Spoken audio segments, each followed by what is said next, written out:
बच्चों, आज हम ज्योग्राफी का नया चैप्टर स्टार्ट करने वाले हैं, वाटर रिसोर्सेज। बड़ा अच्छा चैप्टर है, उसको फटाफट पढ़ते हैं ना, मजे से पढ़ते हैं, मजा आएगा इसको पढ़ने में। ठीक है, तो फटाफट देखते हैं। हम थोड़ा सा चेंज आया है शेड्यूल में। अब मेरी जो क्लासेस रहेंगी वो हफ्ते में 3 दिन रहेंगी, तो हम 3 दिन जो है सोशल साइंस पढ़ेंगे। ओके, तो हम बिना टाइम वेस्ट किए स्टार्ट करते हैं हमारा चैप्टर। ठीक है, तो क्या क्या पढ़ने वाले हैं हम सबसे पहले ये देखेंगे।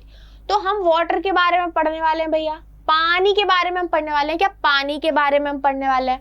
कुछ फैक्ट्स और कुछ फिगर्स हम देखने वाले हैं। ठीक है, इससे related multipurpose river projects, river पे जो मल्टीपर्पस प्रोजेक्ट्स बनाए जाते हैं, डैम्स वगैरह बिल्ड किए जाते हैं, हम ये देखने वाले हैं। क्या ऑब्जेक्टिव्स रहते हैं उनके, क्या डिसएडवांटेजेस होते हैं, क्या मूवमेंट्स क्या लिए गए हैं उनके अगेंस्ट, ये देखेंगे।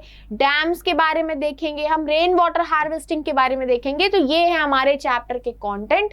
ये सारे कंटेंट हम कवर करके अपना चैप्टर को कंप्लीट कर लेंगे। ओके, तो स्टार्ट करते हैं। वाटर क्या है? वाटर भाई, what is water? What is water? बताओ क्या है वाटर? पानी भाई, पानी तो सबसे ज्यादा। एक और चीज सबसे पहले, पानी को वेस्ट नहीं करना है। पानी बहुत इंपॉर्टेंट है ना। स्पेशली जो हमारा ड्रिंकेबल वाटर है ना, जो फ्रेश वाटर है, जो पीने लायक पानी है, वो बहुत कम अमाउंट में, तो उसको सेव करो, उसको ऐसे वेस्ट मत करो कि चला दिया नल और चल रहा है वो और वेस्ट हो रहा। नहीं, सेव वाटर। बहुत सारे लोग हैं जिनको अपने ऐसे मटके भर के लेके आना पड़ता है दूर दराज से, पानी इकट्ठा करके ले। बहुत बहुत ज़्यादा प्रॉब्लम है, पानी की स्कैरसिटी बहुत ज़्यादा है कुछ कुछ एरिया में। तो पानी को सेव करो, save water. Okay, save water. ठीक है, water is a renewable resource. Water एक रिन्यूएबल रिसोर्स, इसको रिन्यू किया जा सकता है। 3/4 of the earth surface is covered with water. Earth का 3/4 सरफेस जो है वाटर से कवर्ड है, वाटर से कवर्ड है। अब भैया आप लोग बोलोगे कि इतना सारा पानी है, फिर भी क्यों बोलते हैं कि पानी बचाओ पानी बचाओ? इसलिए बोलते हैं क्योंकि सिर्फ स्मॉल प्रपोर्शन ही है जो फ्रेश वाटर है और वो यूज का पानी है। बाकी तो खारा पानी है, उसको यूज नहीं कर सकते आप ऐसे, है ना। तो ओनली स्मॉल प्रपोर्शन जो है that is fresh water and it's fit for use, जो कि यूज किया जा सकता है। ठीक है, अब हम देखेंगे कुछ फैक्ट्स और figures about it. 96.5% of the total volume of world water is estimated to exist as oceans and only 2.5% is fresh water. 96.5% जो टोटल वर्ल्ड का वाटर है वो ओशियंस में है और सिर्फ 2.5% जो है वो फ्रेश वाटर है। सिर्फ हमारे पास 2.5% वाटर है जो कि फ्रेश है और जो कि फिट होता है यूज करने के लिए, जिसको हम यूज कर सकते हैं। India receives nearly 4% of the global precipitation and ranks 133 in the world in terms of water availability per person per annum. India जो है वो 4% ग्लोबली प्रेसिपिटेशन इसमें होता है।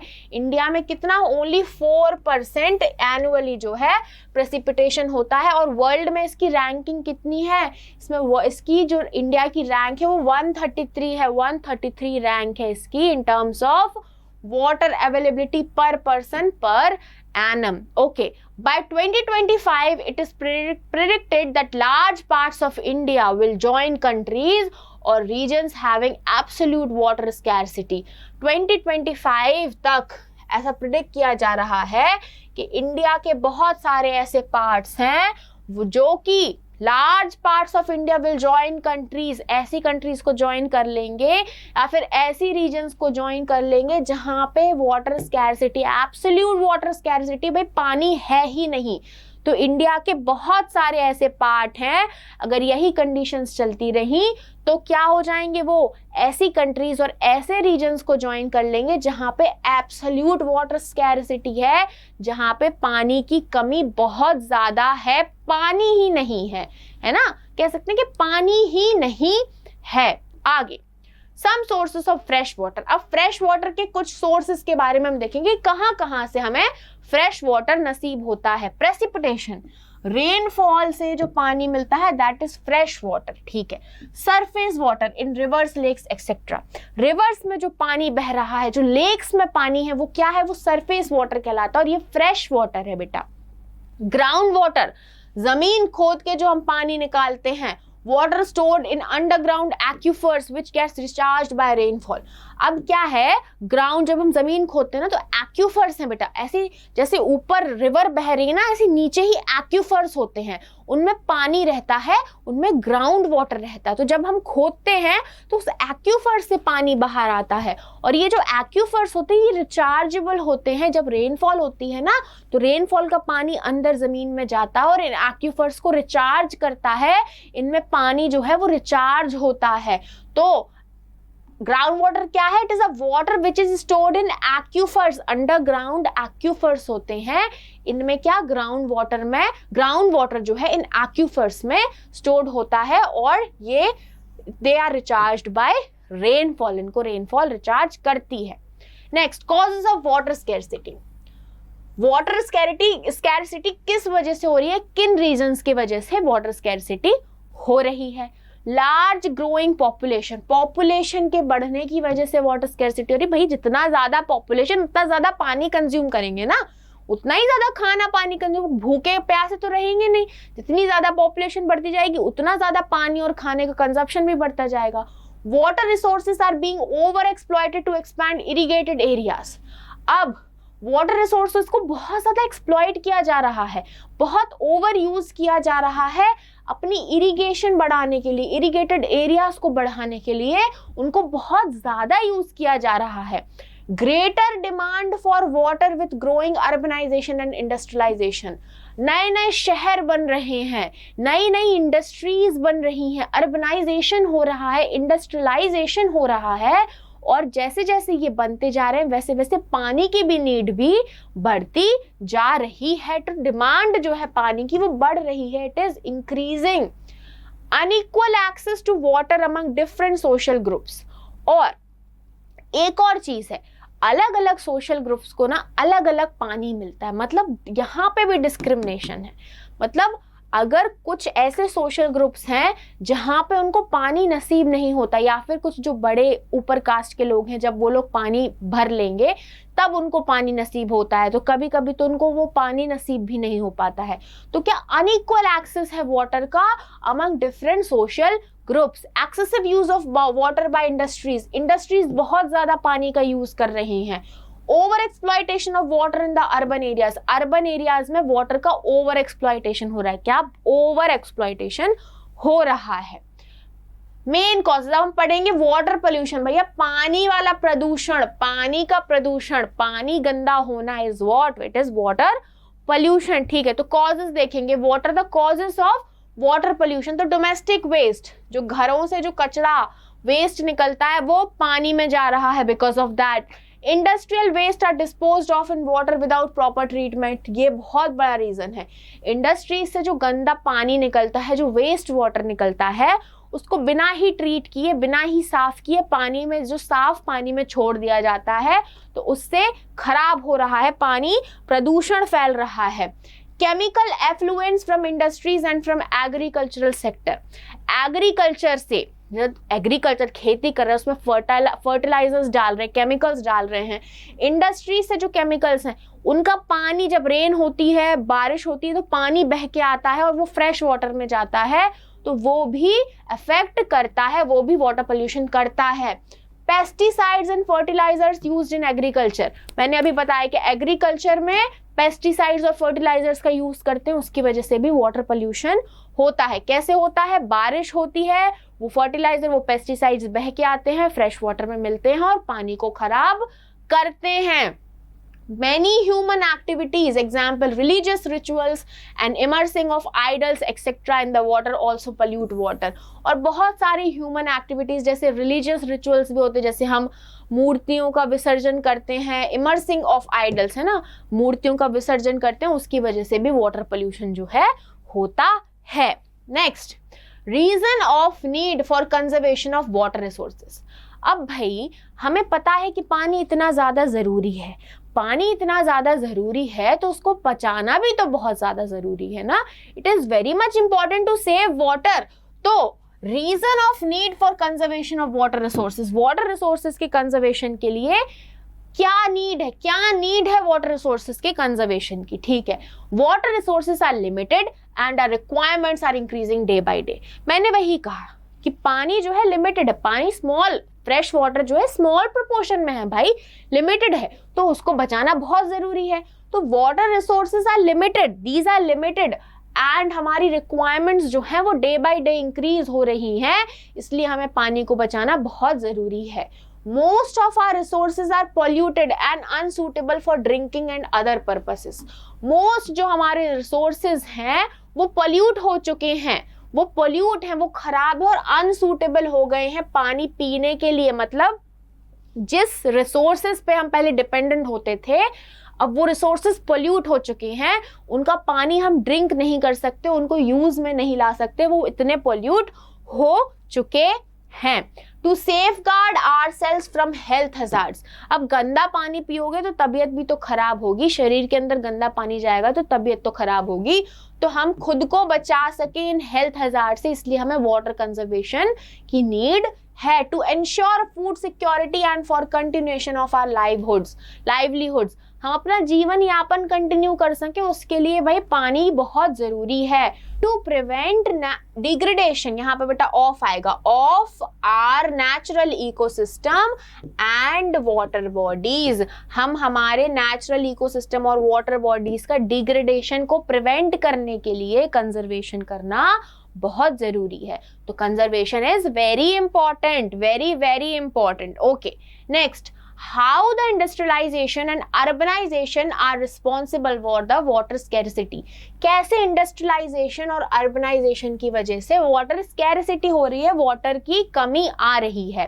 Rapid industrialization after the independence, independence के बाद जो है रैपिडली इंडस्ट्रियलाइजेशन हुआ, रैपिडली इंडस्ट्रीज डेवलप होना स्टार्ट हुई, रैपिडली हमारी कंट्री में इंडस्ट्री सेटअप होना स्टार्ट हुई। ड्यू टू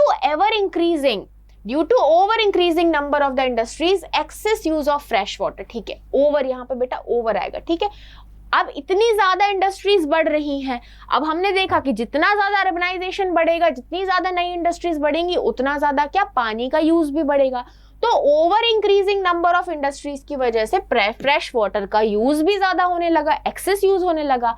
और अर्बन सेंटर्स बढ़ रहे हैं, multiplying urban centres with large and dense population and urban lifestyles have added to water and energy requirements. अब इतनी घनी घनी बस्तियां आ रही हैं, इतने घने घने वो क्या अर्बन सेंटर्स राइज हो रहे हैं, शहर बन रहे हैं नए नए, जहां देखो नए नए शहर बनते जा रहे हैं। अब शहर बन रहे हैं, वहां पे लोग रहने आ रहे हैं, पॉपुलेशन बढ़ रही है, तो पॉपुलेशन बढ़ रही है तो उसका क्या, पानी का यूज भी बढ़ रहा है, खाने का यूज भी बढ़ रहा है ना। तो क्या हो रहा है, कंजप्शन ज्यादा हो रहा है। क्या हो रहा है, पानी added to water and energy requirements, मतलब पानी की रिक्वायरमेंट्स जो है लोगों की बढ़ गई हैं, कंजप्शन जो है बढ़ गया है। Over exploitation of water resources in cities as well as in villages, ठीक है। और सिटीज और विलेजेस में क्या है, पानी का जो है ओवर एक्सप्लॉयटेशन किया जा रहा है। अगर नहीं भी नीड है पानी की, मतलब तो नल खुला छोड़ा हुआ है ना, और क्या ऐसी पानी वेस्ट कर रहे हैं, इतना सारा पानी ऐसे ही बिल्कुल फेंक देते हैं, तो this is wrong. Over exploitation है, वेस्टेज हो रहा है पानी का, ठीक है, ओवर एक्सप्लॉयटेशन हो रहा है पानी का विलेजेस और सिटीज दोनों में। आगे सब मल्टीपर्पज प्रोजेक्ट्स, अब हम देखेंगे कुछ मल्टीपर्पज प्रोजेक्ट्स, ठीक है, जो पानी के लिए पानी में बनाए गए, ठीक है। Damodar valley corporation, Damodar valley corporation जो है रिवर दामोदर पे बनाया गया है, और झारखंड और वेस्ट बंगाल जो स्टेट्स हैं, इसके बेनिफिशियरी स्टेट्स हैं, इन दो स्टेट्स के लोगों को यहाँ इसका बेनिफिट मिलेगा। ये देखो दामोदर वैली कॉर्पोरेशन, ठीक है। Bhakra Nangal built on Sutlej, Sutlej river पे बनाया गया है। बेनिफिशियरी स्टेट्स हैं पंजाब, हरियाणा, राजस्थान और हिमाचल प्रदेश। पंजाब, हरियाणा, राजस्थान और हिमाचल प्रदेश इसके बेनिफिशियरी स्टेट्स हैं। This is what, this is Bhakra Nangal project. Okay, Hirakud, Hirakud क्या है? Built on river Mahanadi, beneficiary state is Orissa. This is Hirakud dam, ये महानदी रिवर पे बनाया गया है और उसका बेनिफिशियरी स्टेट क्या है? उड़ीसा है। ठीक है, आगे Kosi, built on river Kosi, river Kosi पे बनाया गया है, बेनिफिशियरी स्टेट इसके हैं बिहार और नेबरिंग कंट्री नेपाल। ये क्या है? नेपाल भी जो है इसका बेनिफिशियरी है, मतलब नेपाल को भी इसका बेनिफिट मिलता है। ठीक है, next Chambal valley, Chambal valley किस पे बनाया गया है? चंबल पे बनाया गया है और इसके बेनिफिशियरी स्टेट्स है मध्य प्रदेश एंड राजस्थान। ठीक है, तो मध्य प्रदेश और राजस्थान इसके बेनिफिशियरी स्टेट्स हैं। ठीक है, एडवांटेजेस अब हम देखेंगे, मतलब ये ऐसे प्रोजेक्ट्स बनाए गए हैं कि रिवर पे बनाए जाते हैं, पानी को रोक रहे हैं, डैम बनाए जा रहे हैं ताकि लोगों को बेनिफिट इसका मिल सके। तो अब भाई लोगों को, कुछ लोगों को तो ये पसंद आते हैं, कुछ लोगों को इसके डिसएडवांटेजेस लग जाते हैं। ठीक है, तो अभी हम ये सारी चीजें पढ़ेंगे। तो सबसे पहले एडवांटेजेस इन मल्टीपर्पस प्रोजेक्ट्स की, जो ये मल्टीपर्पस रिवर प्रोजेक्ट्स है, इनके एडवांटेजेस क्या है? सबसे पहले इलेक्ट्रिसिटी जनरेशन में यूज होते हैं, पानी स्टोर होता है तो इलेक्ट्रिसिटी जनरेट करने के काम आता है। पानी जो स्टोर होता है उससे इरिगेशन भी, मतलब कैनल्स बना दिए जाते हैं तो इरिगेशन के लिए पानी जा रहा है, तो ये अच्छी चीज है। Water supply for domestic and industrial uses, industrial और डोमेस्टिक यूजेस के लिए पानी भेजा जाता है तो वाटर सप्लाई होती है। इससे फ्लड कंट्रोल होता है, एकदम से पानी जो घुस जाता था, फ्लड आ जाता था, वो कंट्रोल होता है। रिक्रिएशन के काम में यूज होता है, इनलैंड नेविगेशन के काम में यूज होता है, फिश ब्रीडिंग में यूज होता है। तो ये सारे इसके जो है एडवांटेजेस है, these are some of the advantages. बेटा ये जो है ना आपको एकदम नोट्स फॉर्मेट में ये मिल रहे हैं, तो इनको ना आप बिल्कुल अच्छे से पढ़ो। आप मस्त पूरे क्वेश्चंस इसमें से आप निकाल सकते हो, मतलब किसी भी क्वेश्चन का आपको से क्वेश्चन आ जाता है एडवांटेजेस ऑफ मल्टीपर्पस प्रोजेक्ट्स। ठीक है, तो आपके पास इतने सारे ऑप्शंस है, आप इनको बढ़िया अच्छे से ब्यूटीफाई करके लिख दो। आपको 5 नंबर आपके कहीं नहीं जा रहे, है ना, 5 नंबर आपके कहीं नहीं जा रहे, बढ़िया, बहुत अच्छे अच्छे आपको नंबर्स मिलेंगे। आप इनको ऐसे, आपको देखो पॉइंट्स में आपको पूरा क्वेश्चन तो कंप्लीट हो ही गया, आपको कुछ रटने की जरूरत ही नहीं है, इतने सारे पॉइंट्स हो गए। आप इतने सारे पॉइंट्स को लिखो, थोड़ा सा ब्यूटिफिकेशन डाल दो, बढ़िया आपका आंसर हो गया और अच्छे अच्छे आपको नंबर मिलेंगे। ठीक है, आगे बढ़ते, अब हम पढ़ेंगे डिसएडवांटेजेस। अभी मैंने कहा ना कि प्रोजेक्ट्स अच्छा तो है पर कुछ लोगों के लिए इसके डिसएडवांटेजेस भी हैं भैया, कुछ लोगों को ये डिसएडवांटेजेस भी लगते हैं इसके। तो क्या है? It affects the natural flow of river, causing poor sediment flow and excessive sedimentation at the bottom of the reservoir। ठीक है, जो रिजर्वायर है जहाँ पे पानी स्टोर हो रहा है वहां पे बहुत ज्यादा रेत इकट्ठा हो जाती है, सेडिमेंटेशन हो जाता है और नेचुरल फ्लो है। भैया बीच में आप बांध बना दे रहे हो तो रिवर का नेचुरल फ्लो तो रुक गया ना, क्या रुक गया? तो रिवर का नेचुरल फ्लो जो है वो रुक रहा है, जिसके कारण पुअर सेडिमेंटेशन, सेडिमेंट अच्छे से फ्लो नहीं हो पाते हैं और रिजर्वायर के नीचे बहुत ज्यादा एक्सेसिव जो सेडिमेंट है वो बैठ जाते हैं। Second, it destroys the habitats for the reverse aquatic life. River की जो एक्वेटिक लाइफ, रिवर में जो जीव जंतु रह रहे हैं उनकी जो हैबिटेट है वो खराब होती है, वो डिस्ट्रॉय होती है। It submerges the existing vegetation and soil if created on the flood plains. Flood plains पे अगर बना दिया जाता है इनको तो जितनी भी वेजिटेशन है और जितनी भी सॉइल है वो सब डूब जाती है इसमें, तो ये नुकसान है। It displaces the local people of the place where it is created. अब देखो भाई, जहाँ पे लोगों को ये बांध बनाया जा रहा है तो वहां पे लोग अब वहां रह नहीं सकते ना, तो वहां के लोकल लोगों को दूर जाना पड़ता है, अपना घर छोड़ना पड़ता है, तो डिस्प्लेस कर देता है लोकल पीपल को। These are unsuccessful in controlling floods at the time of excessive rainfall। जब बहुत ज्यादा रेनफॉल होती है तो ये फ्लड कंट्रोल नहीं कर पाते हैं।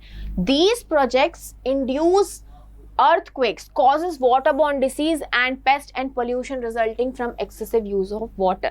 तो इन प्रोजेक्ट्स की वजह से कभी कभी earthquake भी इंड्यूस हो जाते हैं और बहुत सारी waterborne diseases भी होती हैं। तो ये हमने देखे कुछ डिसएडवांटेजेस। इसके आगे का पार्ट जो है वो हम नेक्स्ट लेक्चर में कवर करेंगे, नेक्स्ट सेशन में कवर करेंगे।